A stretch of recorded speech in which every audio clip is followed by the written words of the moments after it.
नमस्ते मित्रों, कथा निधि चैनल पर आपका बहुत बहुत स्वागत है। हमारी आज की कहानी है अक्ल ठिकाने, जिसे लिखा है सुधा चौहान जी ने। तो चलिए कहानी शुरू करते हैं।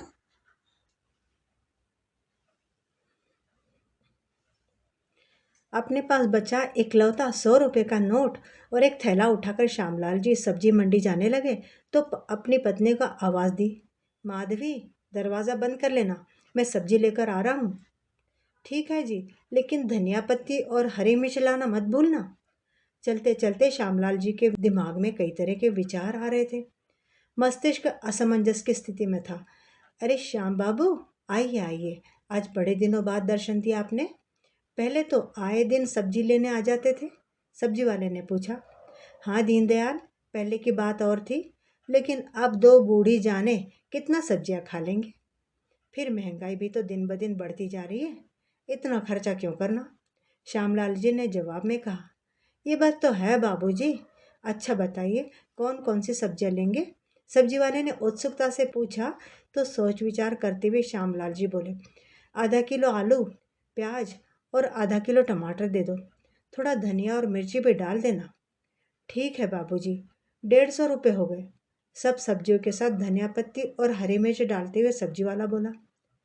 श्यामलाल जी संकोच से भरकर उसकी ओर देखने लगे, फिर अपने कुर्ते की जेब से 100 रुपये निकाले और आगे बढ़ाते हुए बोले, दीनदयाल, अब ये 100 रुपये ही रख लो।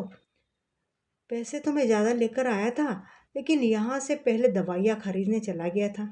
दवाइयों की कीमतें भी तो कितनी बढ़ गई है, कुछ पैसे उसमें ही खर्च हो गए। 50 रुपये फिर दे जाऊँगा। क्या बाबूजी, दीनदयाल बोला, बरसों से तो आप मुझसे सब्जी खरीद रहे हैं, मैंने आपसे कभी मांगे पैसे? जब कभी पैसे हो तब दे जाना। अभी ये 100 रुपये भी रख ही लीजिए। अरे नहीं दीनदयाल, मैं आता हूँ 1-2 दिन में, कहते हुए श्यामलाल जी सब्जियां लेकर घर लौट गए। अरे आ गए आप? यह क्या, आप तो पूरी तरह भीगे हुए हैं पसीने से। क्या पैदल गए थे? माधवी जी ने पूछा तो श्यामलाल जी ने हाँ में सिर हिला दिया। फिर माधवी जी गुस्से में बोली, आपको कितनी बार कहा है जी कि ऑटो करके जाया करो, लेकिन मानते कहाँ हैं आप? यह क्या, आप तो सब्जियां लेने गए थे, बस आलू प्याज लेकर वापस लौट आए। तो क्या करता माधवी, सिर्फ 100 रुपये पड़े थे जेब में। ये सब्जियां भी 150 रुपये की हैं, अभी 50 रुपये देने बाकी है। इज्जत बचाने के लिए सब्जी वाले के सामने झूठ भी बोलना पड़ा है कि पैसे तो लाया था पर दवाइयों पर खर्च हो गए। कहने को तो IAS बेटे का बाप हूँ, पर जेब में एक फूटी कौड़ी भी नहीं रहती। कहते कहते श्यामलाल जी की आंखों में नमी तर गई। माधवी उनके कंधे पर हाथ रखते हुए बोली, अगर पेंशन के पैसे खत्म हो गए थे तो आदित्य को फ़ोन करके पैसे भेजने को कह देते। पेंशन आने में तो अभी और 2-3 दिन बाकी है। लेकिन माधवी, ये बात उसे खुद भी तो समझनी चाहिए ना कि अपने माँ बाप के प्रति भी अपने कुछ कर्तव्य हैं। पेंशन के तौर पर जो 20,000 मुझे प्रति माह मिलते हैं, उसमें से 10,000 लोन की किस्त के रूप में चले जाते हैं। वो लोन जो अपने बेटे आदित्य की पढ़ाई के लिए मैंने लिया था, आज तक चुका नहीं पाया हूँ उसे। इतनी कम आय में इस महानगर में रहना मुश्किल है।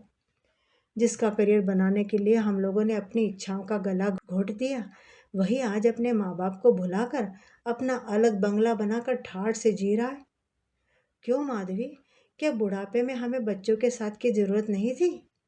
श्यामलाल जी के दिल की कड़वाहट शब्दों के जरिए बाहर आई तो माधवी जी के दिल में छिपा दर्द भी आंखों के जरिए बाहर आने को बेताब हो उठा। परंतु फिर अपने आंसुओं को किसी तरह छुपाते हुए चेहरे पर एक फीकी सी मुस्कुराहट लिए वो अपने पति को समझाने लगी, आप तो जानती हैं कि आजकल के बच्चे अपनी मर्जी के मालिक हैं, अपनी ज़िंदगी अपने तौर तरीके से जीना चाहते हैं, तो इसमें क्या हर्ज है? बच्चे खुश रहे, माँ बाप को तो इसी में खुशी मिल जाती है। बस भी करो माधवी, हर बार की तरह आज भी बेटे बहू की करतूतों पर पर्दा मत डालो। श्यामलाल जी ने गुस्से में कहा तो कुछ देर के लिए माधवी शांत हो गई। फिर बड़े प्यार से बोली, अजी मैं आपकी सारी बातों से सहमत हूँ, पर बड़े सयाने ये भी तो कह गए हैं कि जब कहीं जोर ना चले तो स्वयं को समझा लेने में ही भलाई है। तो चलिए आइए, तो फ़ोन लगाइए अपने बेटे को। श्यामलाल जी के हाथों में मोबाइल देते हुए माधवी बोली, फिर उनके पास ही सोफे पर बैठ गई। श्यामलाल जी ने फ़ोन लगाया तो बेल बजती रही, लेकिन किसी ने फ़ोन उठाया नहीं। बहुत बार कोशिश की तो आखिरकार उनके बेटे आदित्य ने फ़ोन उठाया, लेकिन श्यामलाल जी के कुछ कहने से पहले ही आदित्य बोला, पिताजी अभी मेरे पास बिल्कुल भी समय नहीं है, कल बात करता हूँ मैं आपसे। ऐसा कहकर उसने फ़ोन रख भी दिया। क्या हुआ जी? फ़ोन नहीं उठाया उसने? फ़ोन तो उठाया था, लेकिन तुम्हारे लाडले के पास समय नहीं है, ये कहकर फ़ोन रख दिया कि कल बात करूँगा। अच्छा, कोई बात नहीं, बड़ा अफसर है, होगा किसी ज़रूरी काम में। चलिए मैं चाय बनाती हूँ, कहते हुए माधवी रसोई घर में चली गई। अगले दिन श्यामलाल जी ने अपने बेटे के फ़ोन का इंतज़ार किया, लेकिन फ़ोन नहीं आया। ऐसा भी क्या व्यस्त है जो अपने माँ बाप को एक फ़ोन तक नहीं कर सकता वो? श्यामलाल जी उदासी भरे स्वर में बोले। तभी उनके मोबाइल की बेल बजी तो माधवी ने कहा, देखो देखो, हमारा बेटा इतना भी बुरा नहीं है जितना आप समझते हैं। अरे नहीं, आदित्य का फ़ोन नहीं है, ये तो शर्मा जी है, हमारे पुराने पड़ोसी। कहते हुए श्यामलाल जी ने फ़ोन उठाया। दूसरी तरफ से आवाज़ आई, अरे भाई श्यामलाल जी, कैसे हैं?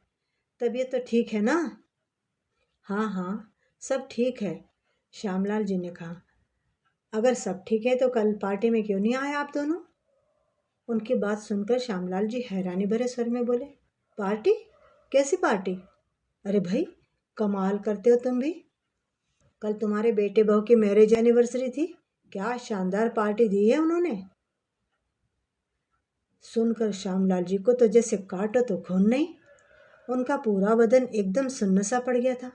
तभी शर्मा जी बोले, क्या हुआ श्यामलाल जी, कहाँ गुम हो गए? स्वयं को संभालते हुए श्यामलाल जी बोले, अरे हाँ, वह बच्चों ने तो बुलाया था, लेकिन मेरे सिर में बहुत दर्द था, इसलिए कहीं जाने का मन नहीं हुआ। वैसे भी मुझे तो घर का खाना ही भाता है। वैसे श्यामलाल जी, एक बात तो माननी पड़ेगी, आज जिस मुकाम पर आपका बेटा पहुंच चुका है, आपकी बरसों की तपस्या का ही फल है। इतने बड़े बड़े लोगों के साथ उठना बैठना है उसका, और अब तो उसे नौकरी में और भी तरक्की मिल गई है। शर्मा जी कहते जा रहे थे और श्यामलाल जी नम आंखें लिए उनकी बातें सुनते जा रहे थे। शर्मा जी से बात करने के बाद जब श्यामलाल जी ने फ़ोन रखा तो माधवी हैरानी से बोली, आप फ़ोन पर झूठ क्यों बोल रहे थे? कब हुआ आपको सर दर्द? श्यामलाल जी ने एक गहरी सांस भरते हुए कहा, माधवी, कल हमारे बेटे बहू की मैरिज एनिवर्सरी थी, विवाह की वर्षगांठ। कल रात को हमारे अफसर बेटे ने अपने दोस्तों और जान पहचान वालों को 5 स्टार होटल में पार्टी दी। इसी काम में व्यस्त होगा जो हमसे बात करने के लिए भी समय नहीं था उसके पास। अरे हाँ, कल तो 3 अक्टूबर थी ना, 3 अक्टूबर को तो बच्चों की एनिवर्सरी होती, हम कैसे भूल गए उन्हें विश करना।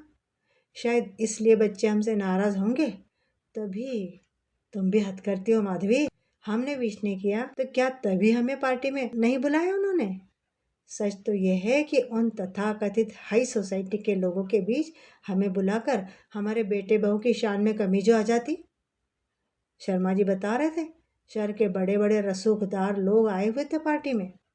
तुम्हें बताओ, अब मैं बहाना न बनाता तो और क्या कहता कि हमारे बेटे ने पार्टी में हमें नहीं बुलाया, अपने माँ बाप को न्योता तक नहीं दिया।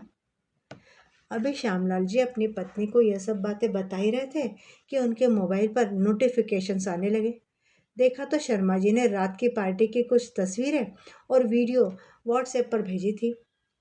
सभी तस्वीरों और वीडियोस को देखकर श्यामलाल जी और माधवी जी हैरान हो गए। पार्टी तो वाकई बहुत शानदार थी, बड़े बड़े मंत्री और सेलिब्रिटीज आए हुए थे।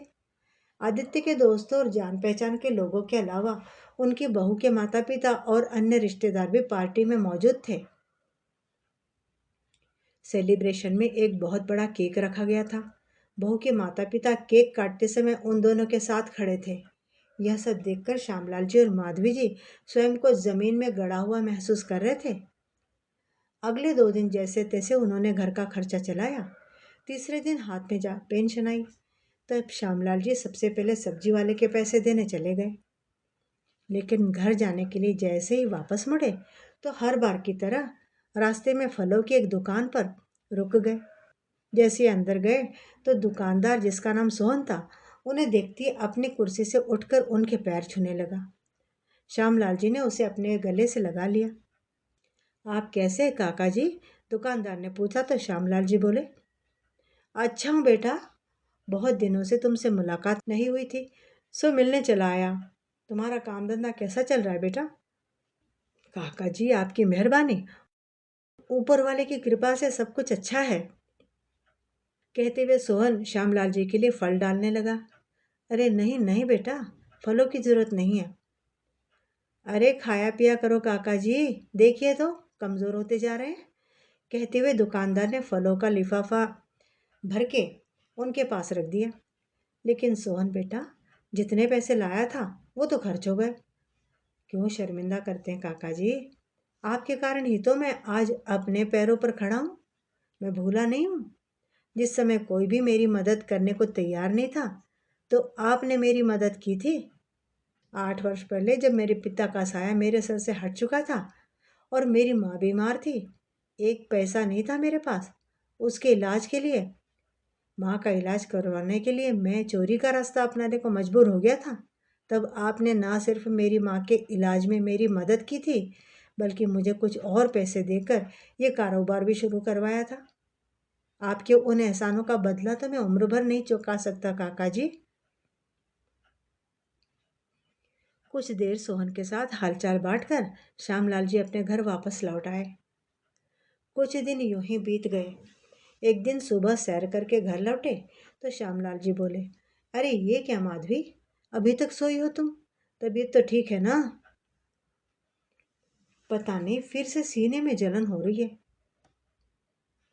अरे माधवी, कितनी बार कहा है एक बार चलकर चेकअप करवा लेते हैं, लेकिन तुम मानती कहाँ हो। खर्च के डर से अपनी सेहत को नज़रअंदाज कर रही हो। ये तो ठीक नहीं है ना। आज तुम्हें डॉक्टर के पास चलना ही पड़ेगा।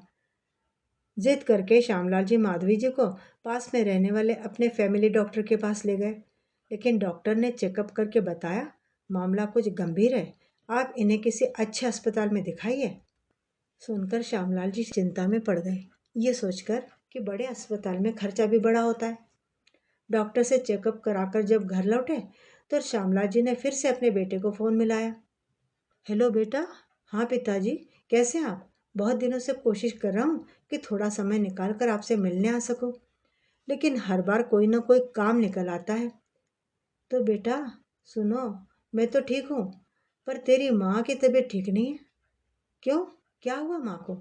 आदित्य ने पूछा तो श्यामलाल जी रोंदे स्वर में बोले, पता नहीं बेटा, कुछ दिनों से बीमार चल रही है, बड़े अस्पताल में दिखाने की सलाह दी है डॉक्टर ने, और तुझे तो पता है कि मेरे पास इतने पैसे नहीं है। तो पिताजी उन्हें डॉक्टर मल्होत्रा के पास ले जाइए ना, मैं उनसे बात कर लूँगा। हाँ बेटा, वो तो ठीक है, परंतु अगर उन्होंने टेस्ट करवाने को कहा या फिर किसी और अस्पताल में जाने को कहा, तब तो पैसे लगेंगे ना।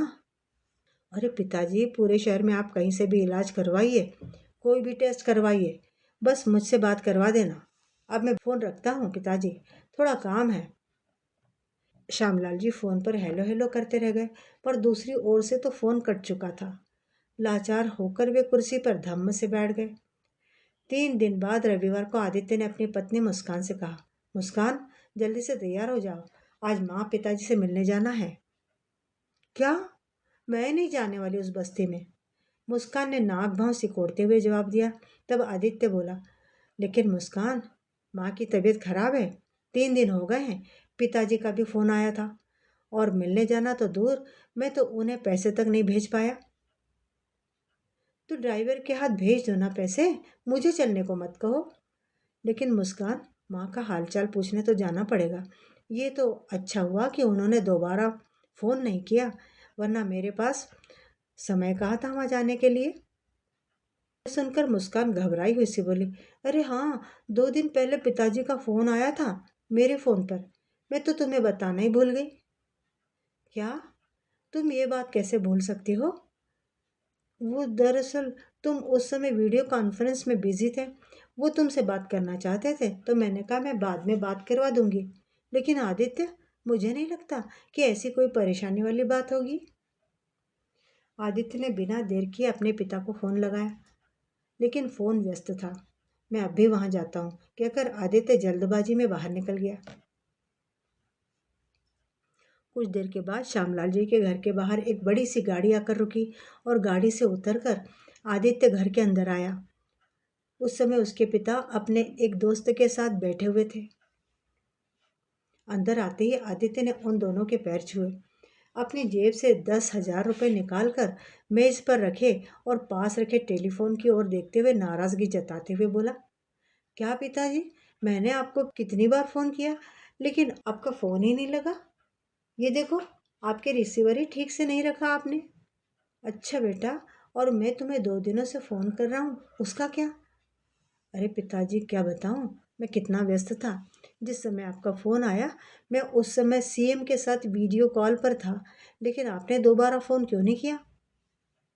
बेटा, मैंने एक बार नहीं, कम से कम 10 बार फ़ोन लगाया था बहू के मोबाइल पर। यकीन नहीं होता तो देखो मेरा मोबाइल। अच्छा, शायद उसका फ़ोन स्विच ऑफ होगा। चलो छोड़ो, आप यह मिठाई खाओ पिताजी, अब आपके बेटे की तरक्की हो चुकी है, मैं कैबिनेट सेक्रेटरी बन चुका हूँ। लीजिए काका, आप भी खाइए। माँ जल्दी बाहर आओ, मैं आपकी फेवरेट मिठाई मिठाई लाया हूँ, बहुत बड़ी खुशखबरी है। रहने दो बेटा, तुम्हारी माँ अब इस दुनिया में नहीं रही, श्यामलाल जी गंभीर स्वर में बोले तो आदित्य विस्मित सा उनकी ओर देखने लगा। सिर्फ तुम्हारी लापरवाही के कारण मेरी माधवी हमेशा हमेशा के लिए, कहते हुए श्यामलाल जी की आंखें आंसू से भर आई, गला अवरुद्ध हो गया। क्या, ये क्या कह रहे हैं आप? आदित्य चिल्लाने लगा, उसकी भी आंखों में आंसू आ गए थे। तभी श्यामलाल जी के दोस्त भूषण ने कहा, बेटा, तुम्हारे पिता ने डॉक्टर मल्होत्रा से सलाह ली तो उन्होंने अच्छे अस्पताल में जाने को कहा, लेकिन बिना पैसे के बड़े अस्पताल में तुम्हारी माँ को एडमिट तक नहीं किया गया। तुम्हारा ये बूढ़ा बाप उन लोगों के सामने गिड़गिड़ाता रह गया, लेकिन पैसे जमा करवाए बिना वह इलाज शुरू करने को तैयार ही नहीं थे बिल्कुल। यह सुनकर आदित्य के होश उड़ गए। वो अपना सिर पकड़कर जमीन पर बैठ गया। आज उसकी माँ उसकी लापरवाही के कारण ही इस दुनिया से चली गई थी।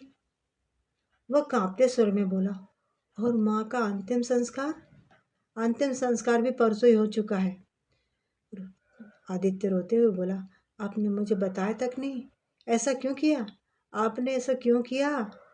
बेटे, मेरे पास यहाँ बहुत से लोग हैं मदद के लिए, तुम अपने घर जाओ।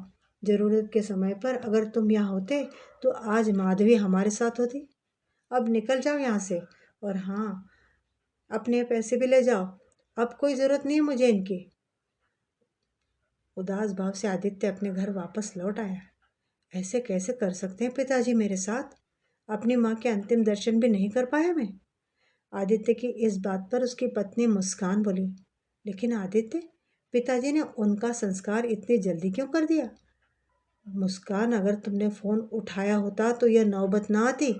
ये देखो, तुम्हारे फ़ोन में 10 मिस कॉल है। लेकिन आदित्य, ये कॉल्स किसी अनजान नंबर से आई हैं, मुझे कैसे पता चलता कि फ़ोन तुम्हारे पिताजी का है?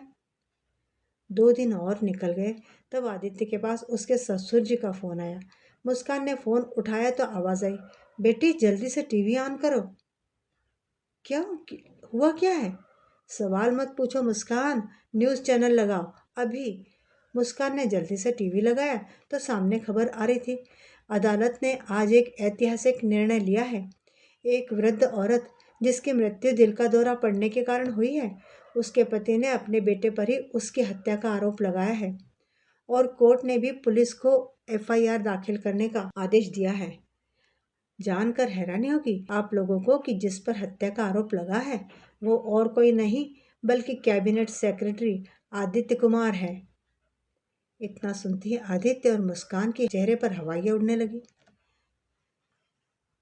फिर टीवी स्क्रीन पर दिखाई दिए श्यामलाल जी। तो बताइए सर, जब आपकी पत्नी माधवी की मृत्यु हार्ट अटैक से हुई तो अपने बेटे पर आप हत्या का आरोप कैसे लगा सकते हैं? देखिए मैडम, ये एक हत्या ही है। मेरे बेटे की लापरवाही के कारण ही मेरी पत्नी की मृत्यु हुई है। यदि मेरी पत्नी को ठीक समय पर इलाज मिल जाता तो वह जिंदा होता। मेरा मानना है कि आज बहुत से बुजुर्ग ऐसी समस्याओं से गुजर रहे हैं। और मैं इस बात का माननीय कोर्ट का आभारी हूँ जो उन्होंने मुझे उन सब समस्याओं को सामने लाने का मौका दिया। मुझे पूरा यकीन है कि मुझे अदालत से न्याय जरूर मिलेगा। यह देखकर तो मुस्कान के पैरों तले से जमीन खिसक गई और आदित्य को तो जैसे काटो तो खून नहीं। जब श्यामलाल जी घर लौटे तो उनके पास आदित्य का फोन आया। पिताजी, हेलो। हेलो पिताजी, आप अपने बेटे के साथ ऐसा कैसे कर सकते हैं? बेटा, अब तो बातें अदालत में ही होंगी। ये कहते हुए श्यामलाल जी ने फोन रख दिया। श्यामलाल जी ने अपनी आराम कुर्सी पर बैठकर आंखें बंद कर ली तो आंसुओं से सराबोर आंखों से आंसू निकलकर उनके झुर्रीदार गालों को भिगोने लगे। धीरे धीरे एक आईएएस अधिकारी पर मुकदमे की खबर पूरे शहर में आग की तरह फैलने लगी और इस कारण आदित्य को नौकरी से सस्पेंड भी कर दिया गया। अब केस गया कोर्ट में तो श्यामलाल जी ने अपना केस खुद ही लड़ने का फैसला किया। हालांकि अपनी मदद के लिए उन्होंने एक वकील जरूर नियुक्त कर लिया। कार्यवाही शुरू हुई। सबसे पहले तो श्यामलाल जी ने अपने फैमिली डॉक्टर को बुलाया और पूछा, जिस दिन मैं अपनी पत्नी को आपके पास चेकअप के लिए लेकर आया था उस दिन क्या क्या हुआ, आप सबको बता दीजिए।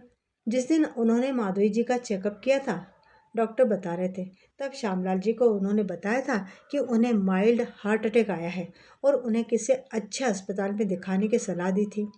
श्यामलाल जी के पास फीस के भी पूरे पैसे नहीं थे, तब मैंने उनसे पैसे नहीं लिए थे, डॉक्टर ने बताया। इस बात पर श्यामलाल जी ने कहा, जज साहब, अब आप ही बताइए, अगर मेरे पास डॉक्टर की फीस के भी पैसे नहीं थे तो कैसे मैं अपनी पत्नी का इलाज अच्छे अस्पताल में करवाता। फिर श्यामलाल जी ने एक अन्य डॉक्टर को बुलाया और जज साहब को बताया कि यह उसी अस्पताल के डॉक्टर हैं जिस अस्पताल में वे अपनी पत्नी को इलाज के लिए लेकर गए थे। फिर अस्पताल के डॉक्टर ने अपनी गवाही में कोर्ट को बताया कि जब श्यामलाल जी अपनी पत्नी को लेकर आए थे तो उनके पास अपनी पत्नी के इलाज के लिए बिल्कुल भी पैसे नहीं थे, इसलिए डॉक्टर ने इलाज करने से मना कर दिया क्योंकि यह तो अस्पताल के नियम के खिलाफ है। श्यामलाल जी ने मुझे बताया कि उनका बेटा एक आईएएस ऑफिसर है और वह अगले दिन आकर पूरे पैसे चुका देगा। लेकिन जब अस्पताल मैनेजमेंट ने उन्हें अपने बेटे से बात करवाने को कहा तो काफ़ी देर तक वो फ़ोन लगाते रहे पर अपने बेटे से बात नहीं करवा पाए। श्यामलाल जी बोले, जज साहब, मैं उस रात आदित्य को फ़ोन लगाता रहा लेकिन उसने एक बार भी फ़ोन नहीं उठाया और फिर जब मैंने अपनी बहू मुस्कान को फ़ोन लगाया तो उसने कहा कि आदित्य अभी किसी काम में व्यस्त है।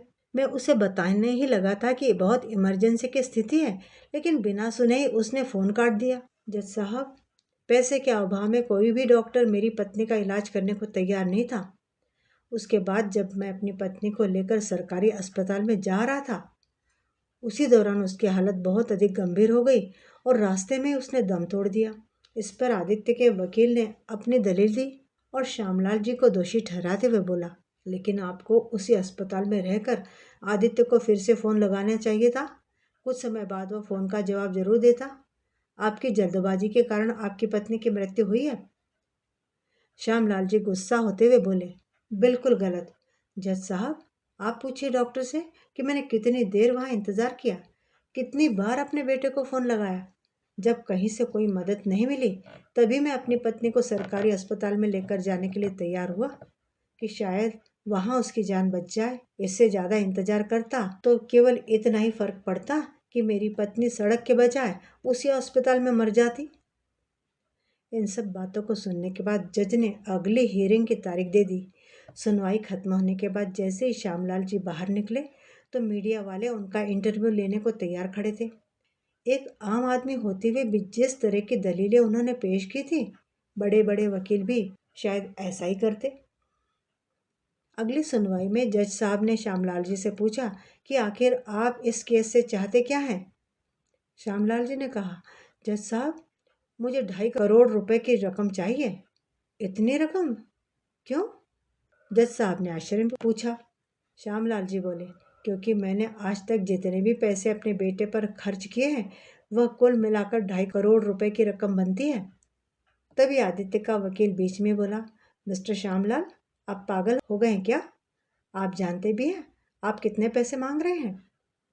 जब आदित्य 5 साल का था तब हमें पता चला कि उसे दिल की एक गंभीर बीमारी है। श्यामलाल जी बोले, उस बीमारी का इलाज कर ऑपरेशन से संभव था? इस पर लाखों रुपए खर्च होने थे। इतने पैसे मेरे पास नहीं थे। उसके इलाज के लिए हमने अपने गांव की ज़मीन बेच दी थी। अगर आज वह ज़मीन मेरे पास होती तो उसे बेचने पर मुझे लाखों नहीं बल्कि करोड़ों रुपए मिलते। इसलिए मुझे अपने बेटे से उस ज़मीन की आज की कीमत जितनी रकम चाहिए और साथ ही साथ मुझे वह रकम भी चाहिए जो मैंने अपने बेटे की पढ़ाई पर खर्चा की। आदित्य IAS बनना चाहता था, लेकिन इसके लिए उसे अच्छी कोचिंग की ज़रूरत थी, जिसकी फ़ीस इतनी ज़्यादा थी कि मैं उसे अफोर्ड नहीं कर सकता था। इसलिए उसकी पढ़ाई के लिए मुझे लाखों का लोन लेना पड़ा। उस लोन की किस्त मैं आज तक चुका रहा हूँ। मेरी इतनी हैसियत नहीं थी, परंतु अपनी हैसियत से बाहर जाकर दिन रात मेहनत करके अपने बेटे को बड़ा किया और आज जब IAS अफसर बन गया तो हमें उसी पुराने मकान में छोड़कर अपनी पत्नी के साथ आलीशान बंगले में रहने चला गया। उसके बाद वह हमारी सारी जिम्मेदारियों से मुक्त हो गया। अपने इकलौते बेटे का चेहरा देखने तक को तरस गए हम लोग। कहते कहते श्यामलाल जी रुआं से हो गए। इन सब बातों से मेरी पत्नी भी गंभीर चिंता में रहने लगी और शायद उसी टेंशन की वजह से उसे हार्ट अटैक आ गया। फिर भरे गले से श्यामलाल जी बोले, जज साहब, जब बच्चे बड़े हो जाते हैं तो अपनी ज़िंदगी में इतने व्यस्त हो जाते हैं कि अपने माँ बाप को ही भूल जाते हैं। जिन माँ बाप ने दिन रात एक करके अपने बच्चों को पाल पोस कर बड़ा किया, उन्हीं माँ बाप की बूढ़ी धुंधलाती आंखें बच्चों की एक झलक पाने को तरस जाती है। खैर, जिस इंसान पर मैंने अपनी मेहनत के पैसे खर्च किए, अगर उसे ही मेरी कदर नहीं है तो उसे वह सारे पैसे भी वापस लौटा देने चाहिए। श्यामलाल जी की यह दलील सुनकर कोर्ट में बैठे सभी लोगों की आंखें भी आंसू से भर आई। कोर्ट की सुनवाई के बाद आदित्य और मुस्कान थके हारे घर पहुंचे तो मुस्कान के पापा भी वहां पहुंच गए। मुस्कान किचन में चाय बनाने के लिए जाने लगी, तभी आदित्य ने कहा, मुस्कान, सच सच बताना, तुम्हें पता था ना कि उस अनजान नंबर से पिताजी फ़ोन कर रहे थे? हाँ, मुझे पता था कि उस अनजान नंबर से पिताजी ही कॉल कर रहे हैं, लेकिन मैं जानती थी कि अगर मैं फ़ोन उठाऊंगी तो पिताजी फिर अपना वही दुखड़ा रोने लगेंगे परेशानियों का। इसलिए मैंने फ़ोन नहीं उठाया। मुस्कान गुस्से में चिल्लाई। लेकिन मुस्कान, सिर्फ तुम्हारी वजह से आज हम इतनी बड़ी मुसीबत में फंस चुके हैं। लेकिन इसमें मेरी कहाँ गलती है? जब उन्होंने पहली बार फ़ोन किया था तब मैंने ही फ़ोन उठाया था। क्या उस समय वह पूरी बात नहीं बता सकते थे कि माँ की तबीयत खराब है? आदित्य अपने ससुर जी की तरफ मुड़कर बोला, पापा, मुझे लगता है कि जो पैसे मेरे पिताजी ने मांगे हैं मुझे उन्हें दे देने चाहिए। इस बात पर मुस्कान फिर गुस्से में भड़कती हुई बोली, हरगिज़ नहीं। आज तक तुम्हारे पिता ने तुम पर जितने भी पैसे खर्च किए वो उनका कर्तव्य था। सभी माता पिता अपने बच्चों के लिए करते हैं। उन्होंने कुछ भी नया नहीं किया है जो खर्चे के पैसे मांगने निकल पड़े हैं। ऊपर से जमाने भर में हमारी छीतू बेइज्जती करवा कर रख दी। कान खोलकर सुन लो, जितनी बदनामी हमारी हुई है ना, अब तो मैं उन्हें एक पैसा नहीं देने दूंगी। शट अप मुस्कान, बंद करो अपनी बकवास। पहले ही मैं बहुत परेशान हूँ। आदित्य गुस्से से चिल्लाया तो उसके ससुर जी बोले, मेरे पास एक तरकीब है बेटा, जिससे सांप भी मर जाएगा और लाठी भी नहीं टूटेगी। कैसी तरकीब पापा? आदित्य ने पूछा तो उसके ससुर ने उसे सारा प्लान समझा दिया, जिसे सुनकर मुस्कान के चेहरे पर एक कुटिल मुस्कान आ गई। आदित्य को भी बात पसंद आई और वह थोड़ा आश्वस्त हुआ। उसके ससुर जी ने अपने मोबाइल से कहीं बात की और फिर फ़ोन रखते हुए बोले, बस अगली हियरिंग में बाजी पलटी ही समझो। कोर्ट की अगली हियरिंग के लिए जब श्यामलाल जी कोर्ट में पहुंचे तो वहां खड़े सभी पत्रकार न्यूज़ वीडियो बनाने लगे। तभी श्यामलाल जी के कानों में एक पत्रकार की आवाज़ आई, ऐसे नालायक बेटे को तो फांसी की सजा होनी चाहिए जिसके कारण उसके पिता को इतना दुख झेलना पड़ा। यह सुनते ही श्यामलाल जी पीछे मुड़े और बोले, आदित्य मेरा बेटा है। यह केस करने के पीछे मेरा सिर्फ एक ही मकसद है कि मैं उसे एक सबक सिखा सकूं। ना केवल उसे बल्कि आज की पीढ़ी को भी, जो समझते कि बुजुर्ग लोग पुराने और बेकार हो चुके फर्नीचर की तरह या फिर एक कबाड़ की तरह हैं। कार्यवाही शुरू हुई तो आदित्य के वकील ने खुद आदित्य को ही कटघरे में बुलाया और उसने बयान दिया कि उसके पिता श्यामलाल जी को भूलने की बीमारी है। ये सुनकर श्यामलाल जी की हैरानी का ठिकाना न रहा। उसके बाद आदित्य के वकील ने श्यामलाल जी के वकील से भी पूछताछ की और जब उनसे श्यामलाल जी के भूलने की बीमारी की बात पूछी तो उसने भी झूठी गवाही दे दी कि श्यामलाल जी बहुत सी बातें भूल जाते हैं। यह सुनकर श्यामलाल जी को बहुत गुस्सा चढ़ा। वो समझ गए थे कि उनके वकील का ईमान बिक चुका है और वह विरोधी टीम में शामिल हो चुका है। लेकिन श्यामलाल जी इस स्थिति के लिए भी पूरी तरह से तैयार थे। उसी समय वो खड़े हुए और अपने ही वकील से बोले, वकील साहब, आपने सही कहा, मुझे भूलने की बीमारी है। मुझे तो ये भी याद नहीं है कि ये केस मैंने किस दिन फाइल किया था, लेकिन आपको तो याद होगा ना। श्यामलाल जी की यह बात सुनकर वकील हड़बड़ा उठा और थोड़ी देर दिमाग पर जोर डालने के बाद बोला, शायद 17 या 18 अक्टूबर। जी नहीं, 20 अक्टूबर। अच्छा, ये बताइए कि केस की सुनवाई कौन कौन सी तारीख को हुई। श्यामलाल जी ने पूछा तो वकील बोला, मेरी डायरी में सब लिखा है, अभी देखकर बता देता हूँ। अरे अरे, इतनी तकलीफ करने की क्या ज़रूरत है। अगर आपको याद नहीं तो मैं बता देता हूँ। 24 अक्टूबर, 4 नवंबर, 15 नवंबर और आज 27 नवंबर। अच्छा, ये बताइए कि हम दोनों अभी जिस टैक्सी में बैठकर आए उस टैक्सी का नंबर क्या था। इस प्रश्न पर फिर वकील हैरान रह गया। श्यामलाल जी बोले, चलिए मैं ही बता देता हूँ, MH05ELL। श्यामलाल जी की बात पर आदित्य और मुस्कान के साथ साथ उनका वकील भी हैरान खड़ा रह गया। इस तरह से उन्होंने साबित कर दिया था कि उनकी याददाश्त बाकी लोगों से कहीं ज़्यादा तेज है। इसके बाद जज साहब अपने फैसले पर पहुंच गए और बोले कि आदित्य निर्दोष है। भले ही वह अपने माता पिता के प्रति लापरवाह रहा हो, लेकिन इस कारण उसे अपनी मां की हत्या का दोषी तो करार नहीं दिया जा सकता। लेकिन आज तक जितने भी पैसे श्यामलाल जी ने अपने बेटे पर खर्च किए हैं, वो पैसे आदित्य को उन्हें वापस लौटाने ही होंगे। फैसला सुनकर श्यामलाल जी की आंखों में आंसू आ गए और जज साहब के सामने हाथ जोड़ते हुए बोले, मैं जानता था कि आदित्य को कोई सजा नहीं होगी, परंतु मैं समाज में जागरूकता लाना चाहता था ताकि आज की पीढ़ी अपने माँ बाप की कद्र करे और उन्हें सम्मान दे। 2 महीने बीते तो एक दिन आदित्य के पास एक फोन आया। हेलो बेटा आदित्य, जन्मदिन मुबारक हो। यह सुनकर आदित्य की हैरानी का ठिकाना न रहा, क्योंकि यह आवाज किसी और की नहीं बल्कि उसकी माँ माधवी जी की थी। माँ, आप जिंदा हैं? कांपते हुए आदित्य बोला तो दूसरी ओर से श्यामलाल जी बोले, हाँ बेटा, तुम्हारी माँ जिंदा है। हमें छोड़कर वो कहीं नहीं गई थी।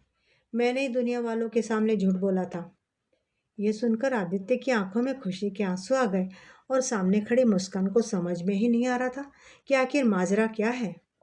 आदित्य ने जब फोन रखा और यह बात बताई तो मुस्कान गुस्से से तमतमा उठी।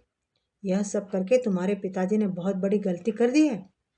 अब मैं उन्हें दिखाऊंगी कि कोर्ट में किसी को कैसे घसीटा जाता है। ये तुम क्या कह रही हो मुस्कान?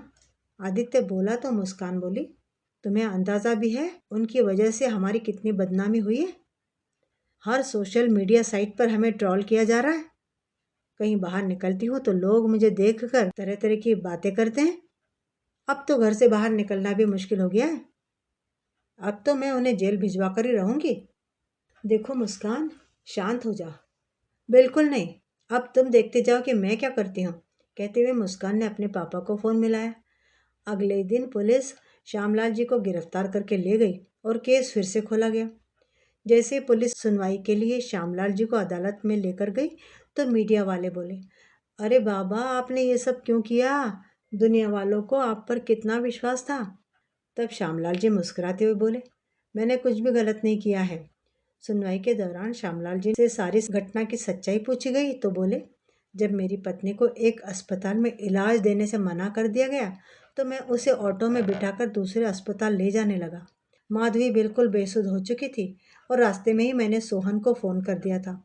वो सोहन जिसकी मैंने बरसों पहले थोड़ी सी मदद की थी, वो तुरंत मेरी मदद के लिए वहाँ पहुँच गया, जबकि मेरा अपना बेटा जो मेरा खून था, उसे मेरी परेशानियों से कोई सरोकार नहीं था। सोहन ने तुरंत ही अस्पताल में पैसे जमा करवाए और माधवी का इलाज शुरू हो गया। दूसरे दिन उसे अस्पताल से डिस्चार्ज भी कर दिया गया। तब मैंने उसे सोहन के साथ सोहन के घर पर ही भेज दिया। लेकिन आदित्य से मैं अभी नाराज था, क्योंकि उसके कारण आज उसकी माँ की मृत्यु भी हो सकती थी। और उसे सबक सिखाने के लिए ही मैंने एक झूठा डेथ सर्टिफिकेट इशू करवाया ताकि मैं उसके खिलाफ एक केस फाइल कर सकूं। सारी बात जानने के बाद मुस्कान गुस्से से आग बबूला हो गई और बोली, देखिए जज साहब, सब कुछ दूध का दूध और पानी का पानी हो चुका है। अपने ही बेटा बहू से ये लोग इस हद तक नफरत करते हैं कि पूरे शहर में उनकी इज्जत की धज्जियां उड़ा कर रख दी।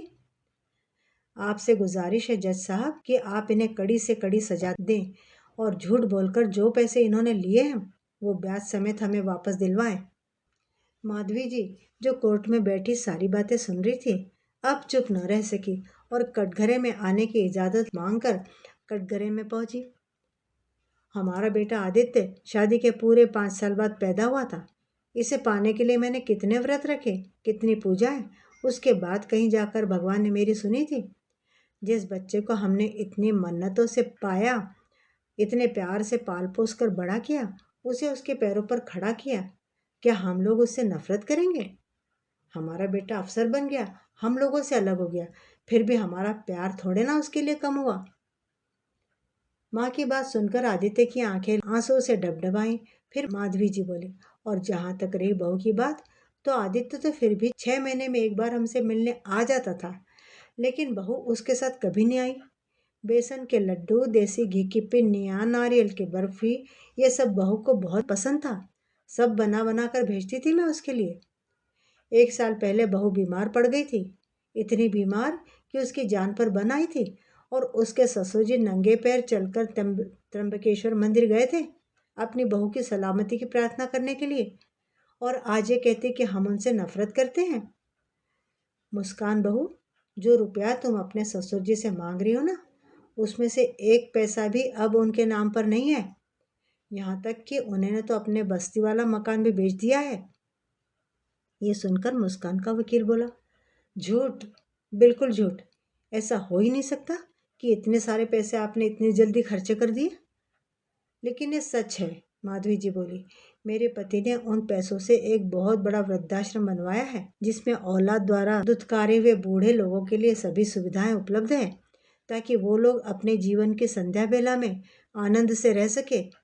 मेरे पति को पता था कि उन्होंने अपराध किया है और एक दिन सच्चाई सबके सामने आ भी जाएगी, लेकिन वे लाखों बुजुर्गों की परेशानियां, उनका दर्द, उनके दुख सबके सामने लाना चाहते थे, और अपने इस मकसद में वो कामयाब भी हुए हैं। ये सारी बातें सुनकर अदालत में बैठे सभी लोग तालियां बजाने लगे, और शायद मुस्कान के कठोर हृदय में भी कुछ भावनाएं जागृत हो गई। खड़ी होकर वह बोली, जज साहब, मैं अपना केस वापस लेती हूँ। ये कहकर वो कोर्ट से बाहर चली गई। तभी जज साहब बोले, केस तो वापस ले लिया गया है, लेकिन श्यामलाल जी ने जो किया उसे अदालत माफ़ नहीं कर सकती, इसलिए उन्हें 3 महीने की कैद की सज़ा सुनाई जाती है। श्यामलाल जी ने खुशी खुशी सज़ा को स्वीकार किया, और 3 महीने के बाद जब जेल से निकले तो सीधे अपने वृद्धाश्रम में चले गए। उनके बेटा बहू ने आकर उनसे माफ़ी मांगी, पुरानी बातें भूलकर उन दोनों को अपने साथ चलने को कहा। हालांकि श्यामलाल जी ने उन्हें माफ़ तो कर दिया, लेकिन वे उनके साथ चलने को तैयार नहीं हुए। अब उन्होंने अपनी बाकी की ज़िंदगी वृद्धाश्रम में ही बिताने का फैसला कर लिया था। कुछ दिनों बाद कोर्ट के वही जज उनके वृद्धाश्रम में आए जिन्होंने श्यामलाल जी का मुकदमा सुना था। वृद्धाश्रम का माहौल देखकर जज साहब बहुत प्रभावित हुए। बीमार बुजुर्गों के लिए वहाँ डॉक्टर और नर्स का इंतजाम भी था। सभी अटेंडेंट बुजुर्गों का भरपूर ख्याल रखते थे। परिवार जैसा माहौल बना हुआ था। जब श्यामलाल जी ने जज साहब को देखा तो आश्चर्यचकित रह गए। फिर जज साहब बोले, श्यामलाल जी, मैं यहाँ आपका शुक्रिया अदा करने आया था। मेरा बेटा जो बेंगलोर में नौकरी करता है, महीने में 1 या 2 बार बड़ी मुश्किल से फ़ोन किया करता था, लेकिन जब से तुम्हारा केस सामने आया है उसके बाद से वह मुझे दिन में 2 बार फ़ोन करने लगा है, और तो और हर वीकेंड पर पत्नी और बच्चों के साथ मुझसे मिलने भी आता है। इसके लिए मैं तुम्हारा शुक्रगुजार हूँ। कहते हुए जज साहब ने श्यामलाल जी को गले से लगा लिया। उस समय श्यामलाल जी के चेहरे पर मुस्कान और आंखों में खुशी के आंसू थे। मित्रों, अभी आप सुन रहे थे कहानी अक्ल ठिकाने। उम्मीद करती हूँ कि कहानी आपको ज़रूर पसंद आई होगी। अपनी राय कमेंट बॉक्स में ज़रूर लिखिएगा और चैनल पर नए हैं तो चैनल को सब्सक्राइब भी ज़रूर कर लीजिएगा। कहानी सुनने के लिए बहुत बहुत धन्यवाद। आपका दिन शुभ हो।